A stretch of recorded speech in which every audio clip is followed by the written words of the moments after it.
നവീകരണം പൂർത്തിയാക്കിയ നാഗലശ്ശേരി പഞ്ചായത്തിലെ ഏറ്റവും വലിയ ജലസംഭരണി മാങ്ങാട്ടുകുളം മന്ത്രി എം.പി. രാജേഷ് നാളെ നാടിന് സമർപ്പിക്കും. ഏകദേശം 1 ഏക്കറിലധികം സ്ഥലത്താണ് മാങ്ങാട്ടുകുളം വിശാലമായി കിടക്കുന്നത്. വിവിധ വർണ്ണങ്ങളിലുള്ള പടിക്കെട്ടുകൾ, വിശ്രമിക്കാൻ ഇരിപ്പിടങ്ങൾ, നടക്കാൻ റാമ്പുകൾ എന്നിവ ഉൾപ്പെടെ അതിമനോഹരമായാണ് മാങ്ങാട്ടുകുളത്തിന്റെ നവീകരണം പൂർത്തീകരിച്ചത്. കഴിഞ്ഞ നിയമസഭാ തെരഞ്ഞെടുപ്പിന്റെ പര്യടന സമയത്ത് സ്ഥാനാർത്ഥിയായ എം.പി. രാജേഷ് ഈ പ്രദേശത്ത് ചെന്നപ്പോഴാണ് അവിടെയുള്ള കൃഷിക്കാരും നാട്ടുകാരും ഈ കുളത്തിന്റെ പ്രത്യേകതയും ആവശ്യകതയും ശ്രദ്ധയിൽപ്പെടുത്തിയത്.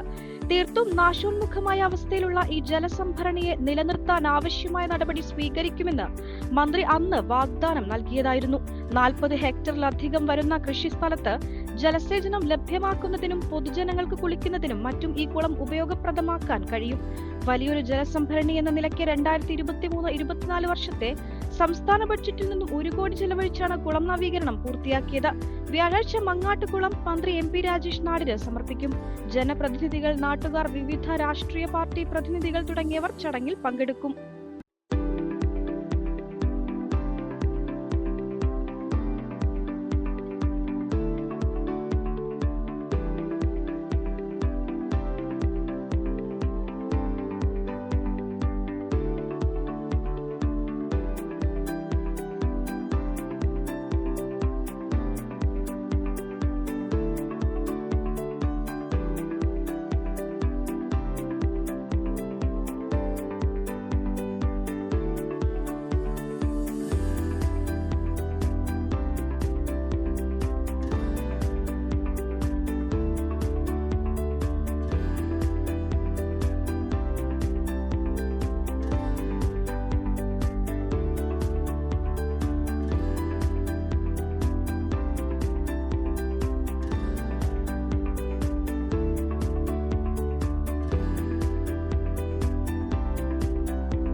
പെണ്ണ് കുതിക്കും പെണ്ണിനെ കുതിപ്പിക്കുന്ന കനക ഘടകാഭരണങ്ങളുടെ കമനീയ ശേഖരവുമായി പട്ടാമ്പി പട്ടണത്തിന്റെ Kanaka Kottaram Manukkas gold and diamonds, Manukkas tower, railway over ബ്രിഡ്ജിന് സമീപം മെയിൻ റോഡ്, പട്ടാമ്പി.